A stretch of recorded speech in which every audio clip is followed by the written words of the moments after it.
Tem uma pergunta que todo médico deveria fazer antes de pisar no seu primeiro plantão. E se for comigo?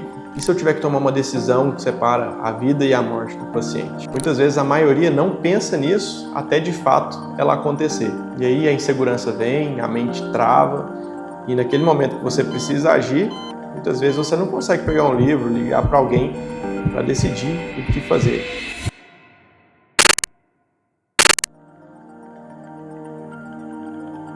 O paciente, ele não pode esperar a sua segurança vir.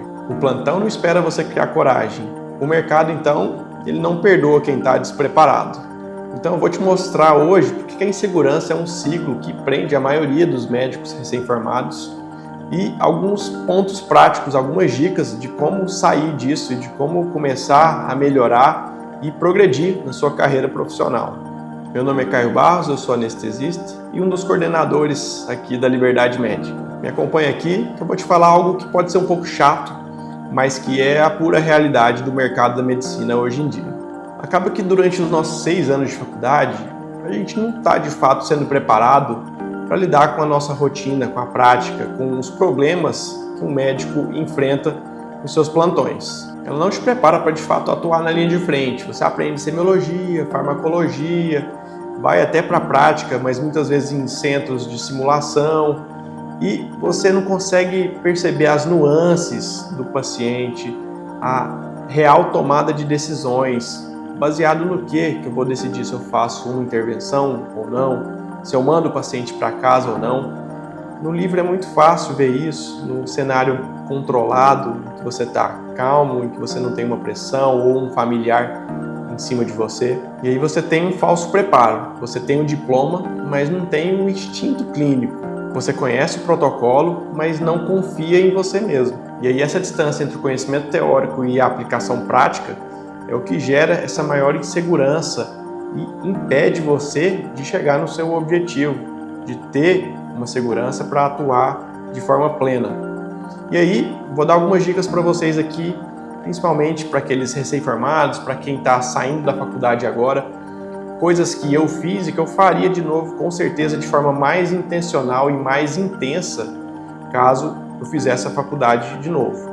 Aproveita e já se inscreve no canal aqui e deixa sua curtida para você rever e ter mais acesso aos conteúdos aqui da Liberdade Médica. E aqui é como se fosse uma analogia de você aprender a nadar. Você aprende lendo alguma coisa, lendo como dar abraçada, como mexer e bater a perna, numa rotação específica. Não dá. Você vai aprender nadando, vai aprender errando, se afogando um pouco. É isso que acontece com o meu filho de poucos anos de idade, que ele está aprendendo a nadar agora. É praticando, não tem como a gente ensinar só falando para ele. Na medicina é a mesma coisa. A gente precisa praticar, pôr a mão na massa. Obviamente, integrar um conhecimento e um racional teórico, mas não tem como a gente desvencilhar uma coisa da outra. E o que muito médico faz é tentar vencer essa insegurança com mais conteúdo, com mais livros, com mais cursos online, mas não é isso que vai fazer diminuir esse gap, essa insegurança que muito médico sente. Porque na prática ele não vai saber, ele não consegue transferir o conhecimento do livro para o paciente que está ali na frente dele.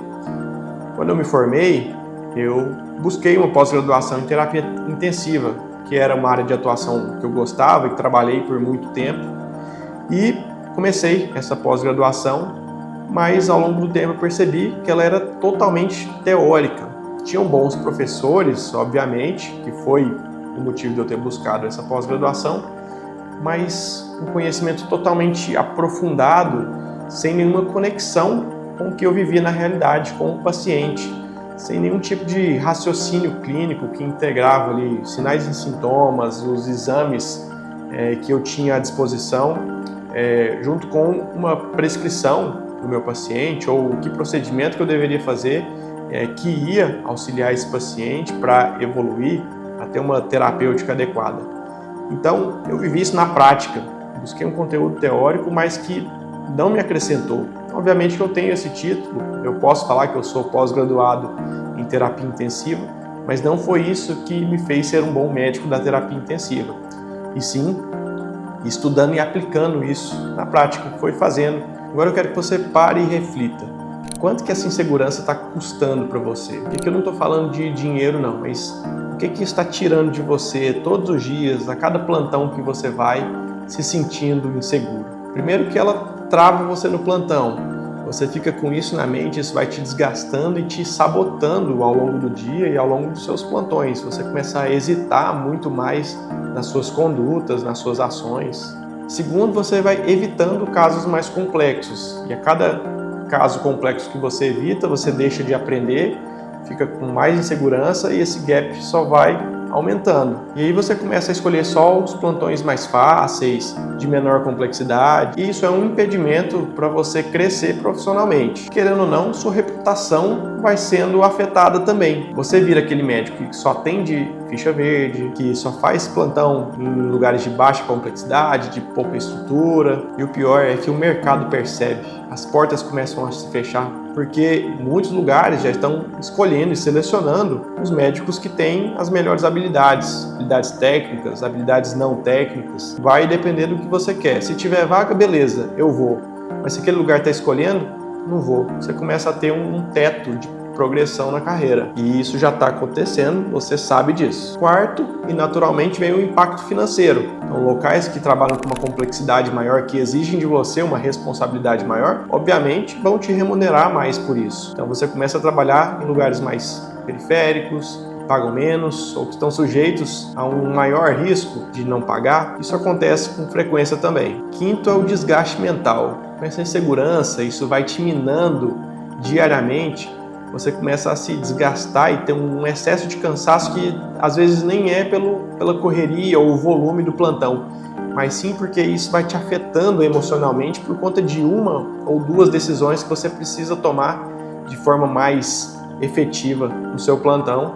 E com certeza isso é muito mais pela insegurança do que pela carga de trabalho propriamente dita. E mais grave, isso vai refletir na vida do paciente. Se você tem essa insegurança, isso pode causar uma hesitação ou um atraso em uma conduta. Isso pode causar a morte do seu paciente, uma sequela grave. E no final do dia, não é só um paciente, né? É a vida de alguém, é o amor de alguém, é um pai, mãe, um filho, e por uma insegurança, às vezes você até tá certo, mas errou o timing ou não fez da forma adequada por medo de alguém falar alguma coisa, por mais que você sabia. Tudo isso, esse ambiente todo de insegurança, vai causar no final das contas um reflexo no paciente que está ali na sua frente. Desculpa te atrapalhar nesse vídeo, mas eu preciso te falar isso agora. Você vai me agradecer se essa mensagem for para você. Se você está assistindo esse vídeo, você está comprometido em conhecimento salvador de vidas. E eu quero te deixar aqui uma oportunidade de vivenciar isso na prática. Deixei um link fixado na descrição para que você conheça mais sobre nossas formações práticas. Skin in the Game, seu paciente não é um boneco. Clica no link para saber mais. E sobre isso que eu vou te contar uma outra história para a gente finalizar. Estava trabalhando na terapia intensiva em um UTI com um paciente com DPOC exacerbado. Começou a fazer a VNI durante a manhã, estava ali do plantão nas 12 horas de dia. E ele não estava melhorando. No começo da tarde, ele começou a apresentar uma leve fadiga e a enfermeira já começou a ficar um pouco agoniada com isso. Eu também discuti com o meu outro colega que estava dividindo o plantão comigo, com os outros 10 leitos dele, e a gente ficou olhando e nós dois ficamos pensando, nossa, será que a gente precisa entubar? Não, vamos esperar mais um pouquinho. A gente começou a sentir uma certa insegurança. Hoje em dia, eu vejo que foram por dois motivos. Primeiro, insegurança sobre o procedimento da intubação. Será que está na hora de ser invasivo desse tanto? Vamos dar mais um tempinho para essa VNI? E o segundo motivo é justamente a falta de conhecimento da fisiopatologia e do timing certo para avaliar a eficácia dessa VNI ou não. Então foram esses dois fatores que deixaram a gente falando assim, vamos esperar mais um pouquinho. Essa enfermeira, ela, graças a Deus, ela fez isso. Ela foi no centro cirúrgico, chamou o anestesista, falou, ó, vem aqui, me ajuda a avaliar isso aqui, porque os meninos não estão sabendo avaliar direito. E chegando lá, dito e feito, o anestesista intubou esse paciente na minha frente. Foi um caso marcante, ele passou por cima da minha conduta, mas no fim das contas foi bom para o paciente. Eu precisava de saber que uma VNI prolongada, ela não melhora em nada no paciente, pelo contrário, se ela não está sendo efetiva nas primeiras 2 horas, isso é sinal de intubação. Precisa intubar de forma precoce para evitar o dano pulmonar nesse paciente que está se esforçando e gerando até uma hipoxemia arrastada já, que vai degringolar o caso daqui para frente. Então, foi um caso de extrema insegurança minha e do meu colega. Precisou chamar um anestesista de fora para avaliar e falar, não, realmente esse paciente precisa ser entubado. Então, a insegurança é um ciclo e ela precisa ser quebrada. Você precisa tomar algumas ações para, ao invés de aumentar esse gap entre a sua insegurança e a tomada de decisões com mais segurança, você precisa quebrar esse ciclo para poder, na verdade, agora diminuir esse espaço, poder ter uma progressão na sua carreira médica, na sua postura, como um líder dentro da unidade hospitalar. Então aqui vão 4 dicas para você sair desse ciclo de insegurança, tá? Primeiro lugar, se exponha ao máximo. Se expor ao quê? Expor ao erro, principalmente. Pergunte, tire dúvidas. Você está na faculdade, no internato, entre nas discussões de caso com mais intensidade, pergunte tudo aquilo que você tem realmente ali na prática, que você não entendeu, aquilo que você estudou. Se você está trabalhando, veja com quem está de plantão com você, pergunte antes de tomar uma decisão e tente entender por que você está tendo esse motivo de dúvida, se foi uma falta de compreensão teórica ou foi mais a falta de prática ali, do paciente está te ensinando. Então não deixe de se expor a esse erro, continue indo nos seus plantões de uma maneira obviamente cautelosa, se você ainda tem uma insegurança muito grande, mas quanto menos você se expor, mais essa insegurança aumenta. Então, o pensamento é o contrário para você quebrar esse ciclo. O segundo ponto é crie relacionamentos estratégicos. Aqui é para você ser interesseiro, mas não no sentido ruim da palavra, pejorativo, mas para você estar com os bons. Se você está na faculdade ainda, cola naquele professor seu, naquele médico que você vê que ele tem boas condutas, boas práticas, sempre baseado em evidência, porque a gente nunca cresce sozinho. Então, quem é grande provavelmente cresceu alguém do lado, tendo algumas referências juntas. Uma outra dica simples é que, obviamente, a gente não pode deixar a teoria de lado. A gente precisa, sim, ter uma compreensão teórica para agregar isso à parte prática. E tem uma imensidão de conteúdo para você estudar, principalmente no paciente grave. Tem muito conteúdo na internet, em livros. E para você parar de procrastinar, porque já que é um problema muito grande, a gente vê isso como, nossa, não consigo começar, é muita coisa para fazer, não sei por onde começar e eu não começo. Então crie pequenos hábitos, planeje uma sequência de estudos baseado ou em temas da sua preferência ou principalmente aquilo que você viu na prática. Opa, vi um caso de distúrbio de hiponatremia. Nossa, não lembrava isso aqui. Isso para mim era até um ponto cego. Não sabia que eu não sabia. Começa por ele, porque você vai lembrar daquela dor que você teve, do caso específico. Começa estudando por isso. Estuda um pouquinho, vai para uma outra matéria, estuda mais um pouquinho depois do seu outro plantão. E com isso você começa a criar hábitos de realmente se expor ao conteúdo e crescer na compreensão teórica disso. Obviamente você não vai começar a estudar 2, 3 horas de uma vez. Então são 15 minutos, 20 minutos. Você vai pegando pequenos conteúdos e vai agregando isso. É muito melhor você crescer 1% todo dia do que você querer crescer 10 em um, que você não vai conseguir, e passar os outros dias sem nenhum crescimento. Não faz muito sentido. Por último, principalmente para você que está terminando a faculdade, pare de focar em prova e comece a focar mais na prática. Muitas vezes a gente começa a pensar tanto em provas do final da graduação e principalmente prova de residência, e a gente começa a se especializar nisso e esquece o paciente. E se você não passar na prova de residência de primeira? E se você mudar seus planos? O mais importante é que você vai estar trabalhando e não tem o domínio do paciente que estava ali na sua frente, seus estágios, e você deixou de aprender com ele para poder estudar para uma prova que, no fim das contas, tem 4, 5 alternativas que está ali na sua cara para você marcar. E o paciente, ele não está ali com as 5 alternativas para você escolher. Você precisa criar esse raciocínio, criar a resposta certa, achar ela de uma forma mental. Então, acaba que se você aprende bem a prática de uma forma sistematizada, não estou falando aqui para você ir para a prática e aprender de orelhada também não, mas se você estuda mais focado no paciente, em resolver os seus problemas do dia a dia no seu plantão, comece a fazer essa reflexão. Estudando um tema que seja para a prova, pensa, como é que esse paciente chega aqui para mim? Como é que eu vou desenvolver as habilidades para extrair do paciente a melhor história? Como é que eu vou chegar a um diagnóstico para tomar uma conduta certa? Isso é muito mais importante e isso vai refletir,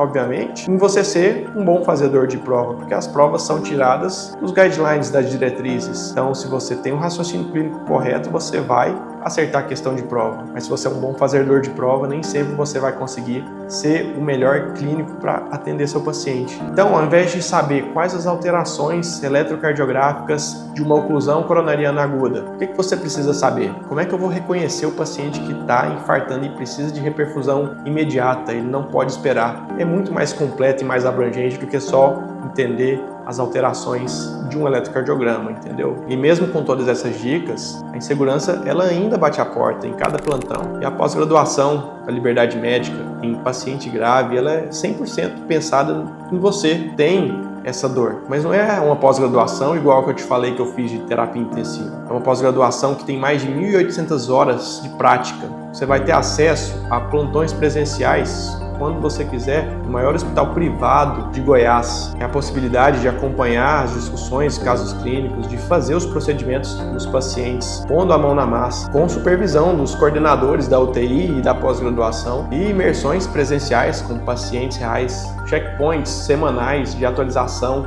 de vários temas, e instrutores que, assim como eu, tiveram essa dor e hoje tentam passar da forma mais prática possível, focando em raciocínio clínico, procedimentos e prescrição. Aqui eu estou te oferecendo a oportunidade de aprender sem pagar o preço da tentativa e do erro. Quanto mais você adiar essa decisão, mais caro ela vai ficando. O link para entrar na seleção da pós-graduação está aqui na descrição do vídeo. Vem entender como é que funciona essa formação, que vai ser uma virada de chave na sua carreira. Porque no fim das contas, a diferença entre travar e salvar uma vida é uma decisão sua. Espero que você tome a decisão correta. Clica no link aqui na descrição e até o próximo vídeo.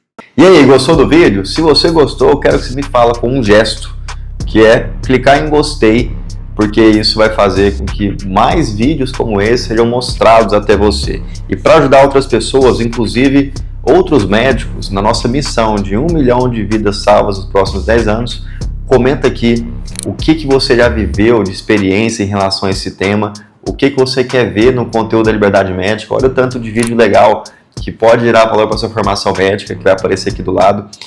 E principalmente, para você dar o próximo passo em relação à confiança, eu quero te apresentar o programa de formação médica que mais cresce no Brasil e o mais bem avaliado, segundo avaliações públicas do Google. Deixei o link descrito aqui, o link fixado para você conhecer. Conhecimento que liberta.